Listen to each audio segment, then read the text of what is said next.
Rotational mechanics का numerical 33 figure shows two blocks of masses small m and capital M connected by a string passing over the pulley.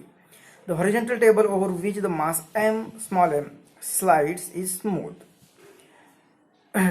The pulley has a radius r and moment of inertia I about its axis, and it can freely rotate about this axis. Find the acceleration of mass capital M assuming that the string does not slip at the pulley. अब यहाँ पे जो system दिए हुए हैं, जब हमें acceleration find करते हैं, कांस्टेंट मोशन जब एक्सेलरेशन फाइंड करते हैं तो हम क्या करते हैं कि जो बॉडीज है उसकी एबिलिटी निकालते हैं और इनको एडिशन करते हैं या एक इक्वेशन दूसरी इक्वेशन में पुट करके एक्सेलरेशन फाइंड करते हैं. ये हमने पढ़ा है न्यूटन्स लॉज ऑफ मोशन में. तो ये सभी चैप्टर्स आपको सीक्वेंस वाइज ही पढ़ने हैं क्योंकि एक चैप्टर के कॉन्सेप्ट दूसरे चैप्टर में ऐड होते हैं. जैसे कि न्यूटन्स लॉज ऑफ मोशन पढ़ने के बाद आपको फ्रिक्शन पढ़ना है, तो वो friction Newton's laws of motion ही है, सिर्फ वहाँ पे फ्रिक्शन का कॉन्सेप्ट यूज होता है. अब इस न्यूमेरिकल में मोमेंट ऑफ इनर्शिया, यहाँ पे पुली का पहले लाइट होती थी, अब यहाँ पे पुली का मोमेंट ऑफ इनर्शिया कंसिडर करने वाले हैं. बाकी सब प्रोसीजर सेम ही होगी. जैसे कि इस सिस्टम में स्मॉल m यहाँ पे रखा है और यहाँ पे फ्रिक्शन नहीं दिया हुआ है और ये स्ट्रीम पासेस ओवर दिस पुली और ये लाइट पुली नहीं है, तो इसके कारण क्या होगा कि ये जो डाउनवर्ड डायरेक्शन में फोर्स अप्लाई कर रहा है mg, तो यहाँ पे ऊपर इस वेट के कारण टेंशन आ जाएगा कुछ t. अब ये t थ्रू सेम नहीं होगा क्योंकि ये टेंशन भी क्या कर रहा है, इस पुली को रोटेट करने के लिए कुछ एनर्जी अप्लाई करेगा, तो यहाँ पे टेंशन अलग होगा. मतलब इस यहाँ से इस साइड में हर पॉइंट पर टेंशन T1 रहेगा, यहाँ से यहाँ तक टेंशन सेम रहेगा लेकिन वो अलग होगा. मतलब यहाँ पे जैसे T1 होगा तो यहाँ पे T2 होगा, तो हर पॉइंट पे T2 ही होगा. तो ये T2 इसे खींच रहा है इस डायरेक्शन में एक्सेलरेट कर रहा है. अब यहाँ पे फिर ये एक्सेलरेशन तो सेम रहेगा क्योंकि ये जितना नीचे आएगा उतना ये ऐसे रोटेट होगा और ये फिर यहाँ पे मूव करेगा. एक्सेलरेशन सेम नहीं रहेगा तो ये टेंशन स्ट्रिंग अगर स्लैप होगी तो फिर टेंशन रहेगा ही नहीं, तो एक्सेलरेशन सेम रहेगा.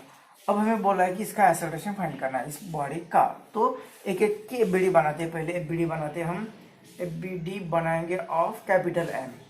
तो इसका इक्वेशन लिख लेंगे. इसका इक्वेशन क्या आ जाएगा, तो ये डाउनवर्ड डायरेक्शन में फोर्स है mg, कैपिटल mg, माइनस ऊपर कौन सा है T1 इज इक्वल टू इसका मास और इसका एक्सेलरेशन. इक्वेशन 1 हो जाएगा. दूसरा क्या है, यहाँ पे ये बॉडी एबीडी बनाते हैं किसके लिए, स्मॉल m के लिए. तो वो क्या आ जाएगा, यहाँ पे T2 से खींच रहा है, इज इक्वल टू इसका मास इंटू एक्सेलरेशन. अब यहाँ पे कोई फ्रिक्शन वगैरह नहीं है तो सिर्फ ये डायरेक्ट ये इक्वेशन आ जाएगा T2. अब ये पुली भी, उसका भी मोमेंट ऑफ इनर्शिया है तो उसे भी कंसिडर करना पड़ेगा. तो ये एबीडी ऑफ पुली भी हमें लेनी पड़ेगी. एबीडी ऑफ पुली, तो पुली का क्या आएगा, ये पुली जो होगी यहाँ पे इस पुली के यहाँ पे T1 से खींच रहा है और ये T2 उससे इस डायरेक्शन में आ जाएगा. तो T1 के कारण क्या होगा, T1 इसे इस डायरेक्शन में खींच रहा है तो पुली इस तरह से रोटेट होगी, मतलब ये क्लॉकवाइज डायरेक्शन में रोटेट होगी, क्लॉकवाइज. और ये यहाँ पे खींचने के कारण पुली इस डायरेक्शन मतलब एंटी क्लॉकवाइज, इसके कारण होगी ये इस डायरेक्शन में एंटी क्लॉकवाइज. अब एक्चुअली वो पुली किस डायरेक्शन में रोटेट होगी वो डिपेंड होगा उसका रिजल्टेंट टॉर्क पर कितना एक्ट हो रहा है.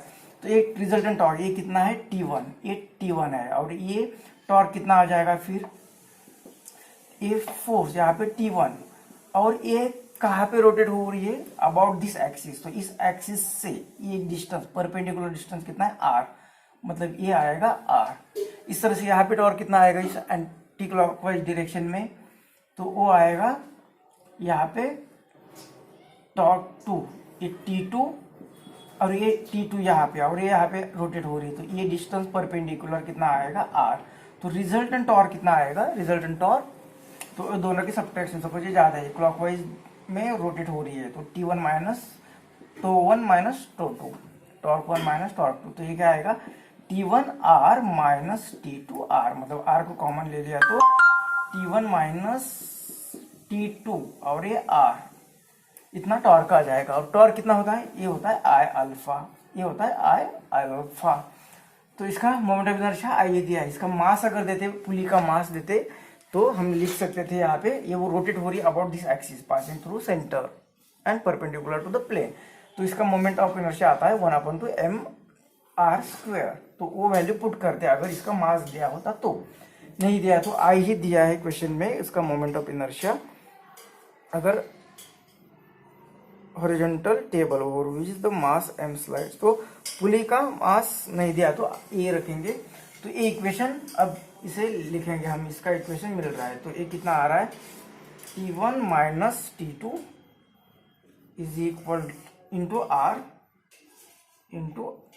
R is equal to I alpha. तो R इधर चला गया तो ये होगा अल्फा और R, और ये अल्फा अपॉन R क्या होता है, इसे आपको A is equal to R alpha के कारण हमें A फाइंड करना है, एक्सेलरेशन मतलब A फाइंड करना है, तो ये सभी A के टर्म में होना चाहिए। तो इस अल्फा को कैसे लिख सकते हैं हम, अल्फा को लिख सकते हैं, इस R को इधर भेज देंगे तो A अपॉन R, मतलब अल्फा को लिखेंगे अपॉन A अपॉन R, मतलब ये स्क्वायर हो जाएगा। तो इक्वेशन 1 2 3 मिल गए, तो तीनों की हम एडिशन करेंगे तो T1 T2 कैंसिल हो जाएगा और हमें एक्सेलरेशन मिल जाएगा। तो हम क्या करेंगे, हम यहाँ पे इक्वेशन 1 + 2 + 3 इक्वेशन करते हैं। तो ये 1 साइड की लेफ्ट साइड में ऐड करेंगे इस 2 की लेफ्ट साइड और T की लेफ्ट साइड, तो ये T1 और ये T1 माइनस प्लस ये कैंसिल हो जाएगा, और ये T2 प्लस और ये माइनस कैंसिल हो जाएगा। तो लेफ्ट साइड में सिर्फ रहेगा ये mg, ये कैपिटल mg, और राइट साइड में क्या रहेगा, ये ma कैपिटल ma प्लस ये स्मॉल ma, और ये रहा I a r स्क्वायर, ये r कैपिटल लिखते हैं, r रेडियस ऑफ पुली। तो हमें a चाहिए तो a कॉमन ले लेते हैं, तो ये capital M into T is equal to a capital M small m I upon r square. तो a अब a फाइंड करना है, तो ये यहाँ पे मिल ही गया है, तो इसे ये टर्म यहाँ पे डिवाइड करेगी, तो ये capital M divided by capital M plus small m plus I upon r square, और ये g इधर। तो इस तरह से ये आ गया एक्सेलरेशन।